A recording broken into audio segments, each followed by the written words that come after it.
Nintendo's 1989 was a huge year, with big stellar hits that came out like DuckTales, Teenage Mutant Ninja Turtles, Tetris, and a lot more. But their 1990 was going to be even bigger with the emergence of the global phenomenon that was Super Mario Bros. 3.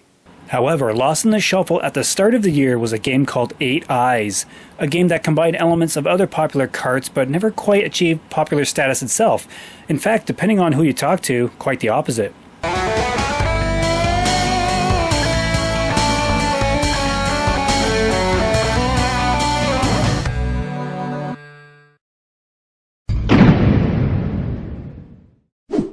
After hundreds of years of chaos, mankind has emerged from the ruins of nuclear war. This world of the distant future has once again flourished under the guidance of a great king who harnessed the power of the 8 Eyes to rebuild a planet. These strange jewels of power were formed in the centers of the 8 explosions which nearly destroyed the Earth. In the wrong hands, the 8 Eyes could cause untold destruction.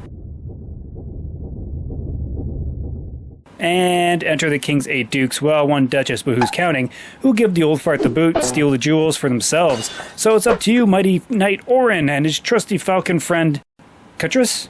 Sutris? Cutris? Cutris? Bird Pal, to help rescue him and take back the jewels and save mankind. After the title screen, we come to a stage select where we can pick which place to start our hunt for the jewel artifacts. This is straight out of the Mega Man playbook, and you have to remember this was a novelty to pick where you wanted to go back then. Should we go to the high castle walls of Spain, the dusty catacombs of ancient Egypt, the labyrinth caverns of Africa, or the evil House of Ruth, aka Disneyland? We can pick any of the levels save for the House of Ruth, which can only be accessed once we defeated the first 7 stages. Our heads-up display at the top has a few interesting things. Our names are displayed next to our rather large blue health bars, the red ones signifying our weapon energy, more on that later. Pressing start will pause the game and bring up a menu where we can read the last clue we found as well as display our current sub-weapons.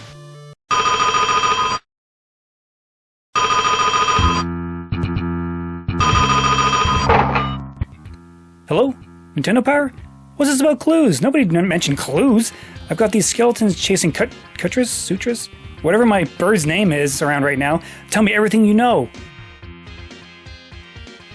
If you bothered to read the manual, you would know that you have to place the 8 Eyes on the altar of peace and also in a certain order to free the king. You'd think someone in this kingdom would have told me that beforehand. Anyways, thanks. No problem. But I have a feeling you'll be calling me back. Sorry, what was that? Sorry. Is that a caveman? Is that a caveman? Oh my god, my sword can't beat those guys. Another thing they could have told me beforehand. Nintendo loved to censor any religious iconography in their games during the heyday of the Great Toaster, but boy did they fall asleep on this one.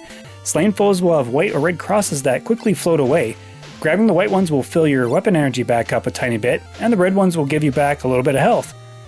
There's lots of crosses in the backgrounds, and quite a few areas later on, which we'll get to. It's just surprising they didn't censor any of this since they were always very strict about no religion in their games. Unique to this card is the fact that player 1 will play as the Knight Orin, and the second player will play as the Falcon. Orin moves around fairly quickly and responds very well. The B button stabs with his sword, and the A button jumps. Holding up and B in a single player game will launch your bird into the air, and holding up and A will use whatever sub-weapon you have equipped. It's a little jarring at first if you're used to games like Castlevania or Ninja Gaiden. They use up and B for their extra weapons, so I would frequently trip up and use the wrong combo. The biggest hurdle to get past, however, is the use of the bird. In a 2-player game, this is a non-issue since the bird has free range to move anywhere on the screen. In a single-player game, depending on where you launch the bird, it will stay put in that general area, kind of. It does have a tendency to move closer to you, it seems, so it's a real pain to get it into places you want it to go. If only we had the power of Birdseed. Once you get used to using the bird, he is actually critical to beating the game. His diving attack not only damages enemies, but can also flip switches and uncover those hidden blocks. He can also distract enemies and bosses, so our fine feather friend is very important. Speaking of which, you'll find all kinds of sub-weapons dropped from the corpses of slain foes, from throwing daggers, Molotov cocktails, boomerangs, and even a gun. But by far the most devastating weapon is the Ice Ball. With the power to temporarily freeze our enemies and hack them to bits, you'll be using this one quite frequently. But we're not done there. Oh no. There's other power-ups that can be discovered that can do very cool things, such as extend our life bars, give us full health heal, increase our attack strength, and grant us invincibility. You can find a lot of these near or inside the boss's room, so just be aware of that. Once you've defeated a boss, you'll receive their respective jewel as well as their sword, which will be a weakness to the next boss, if you can figure out which place to go next. Yes, just like the Mega Man series again, although it's kind of funny since most of the bosses don't use swords as their main attack. We got axes, a magical staff, and even playing cards? The name is garbage! Remember it!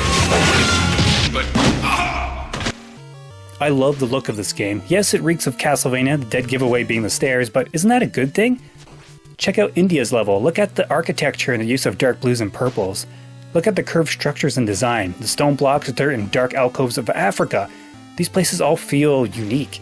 Even your own character, Orin, looks great. Check out his red cape, it's pretty cool. But the real stars here are the bosses. They all look fantastic and have big sprites. One of the best things about this game is the sound. The soundtrack was done by Kenzo Kumae, whose only real claim to fame was this very game. It's a shame he didn't really do more. His work in 8 Eyes is exceptional. It's almost like an opera playing out before us with 3 different scores per stage, all unique too.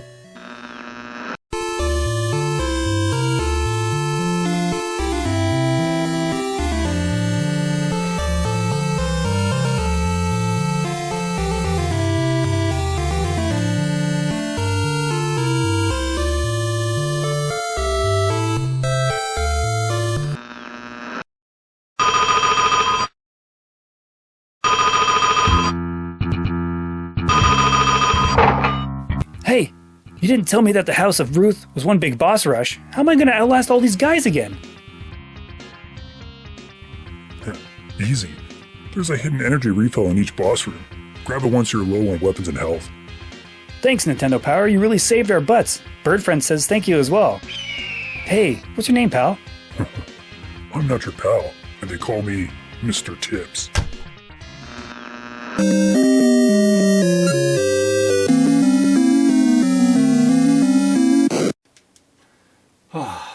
There.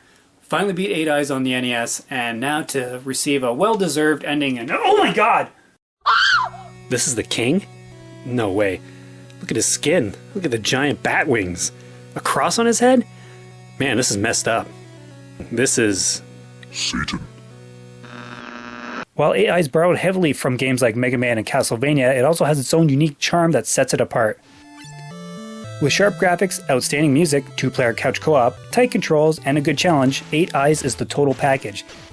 Yes, it borrows heavily from Castlevania and the Mega Man franchises, but again, why not?